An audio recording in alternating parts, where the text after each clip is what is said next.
Bismillah ar-Rahman ar-Rahim.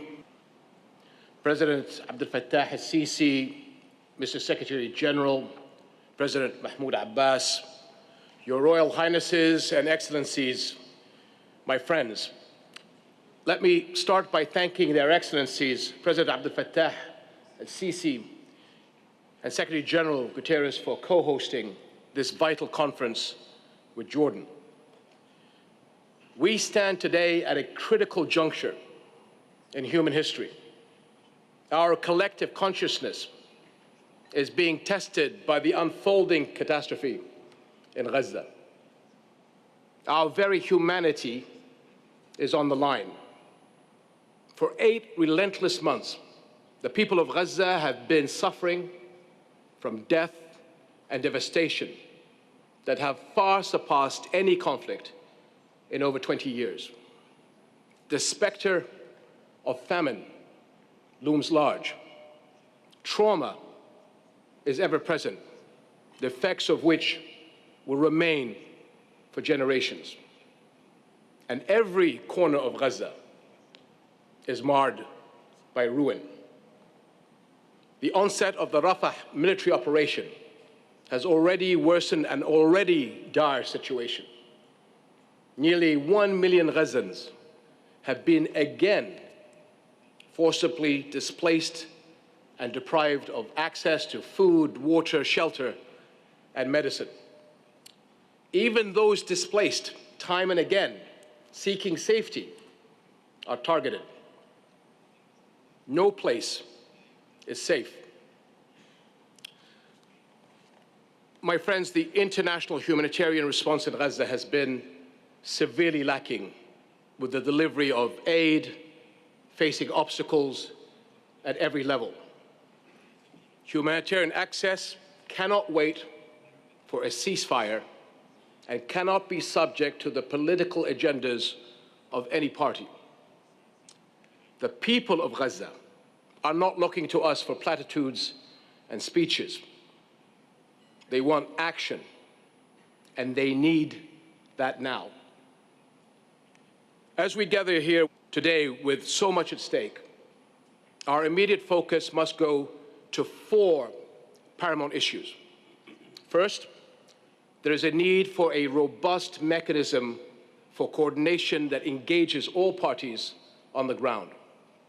Effective and comprehensive deconfliction between the actors on the ground is key to ensure aid agencies can act, organize, and perform their duties safely, sufficiently, and sustainably.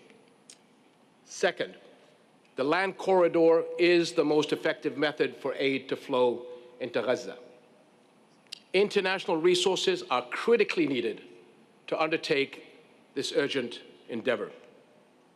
We must be ready now to deploy a sufficient number of trucks to deliver aid on the daily basis. Hundreds of trucks are needed within Gaza, and many, many more are needed to effectively operate a sustained flow of assistance through the land routes to Gaza. We cannot wait months to mobilize these resources for action. What we have today is simply far from what we need.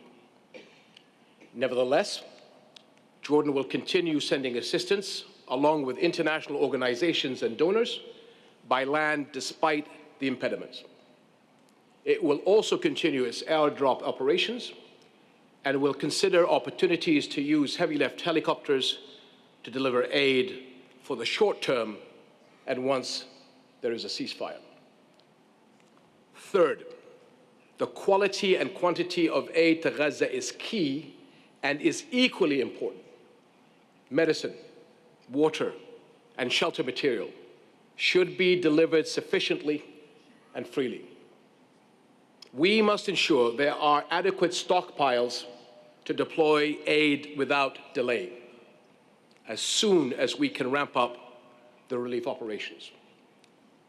Finally, and this is very important, I want to draw everyone's attention to the dire economic, political, and security situation in the West Bank, where hundreds of children have been killed and injured, while settler attacks, settlement expansion, economic sanctions, restrictions to movement of people, and violations of Muslim and Christian holy sites in Jerusalem are at their worst.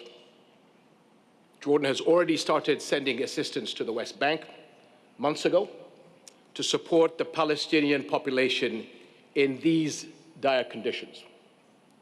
We have provided over $25 million of food and medical aid since October 7th to the West Bank. And a Jordanian Army field hospital is operating in Nablus. This is in addition to almost $75 million direct Jordanian assistance to Gaza since the war began, where we also operate 2 medical field hospitals in the north and the south. And here again, we must warn that without the action of everyone present today, West Bank tensions could escalate into a larger conflict that will leave a far more devastating impact on the region. My friends, we cannot abandon Gaza. It should be everyone's priority, because history will judge us by our actions. It is a test of our humanity and sincerity. Thank you very much.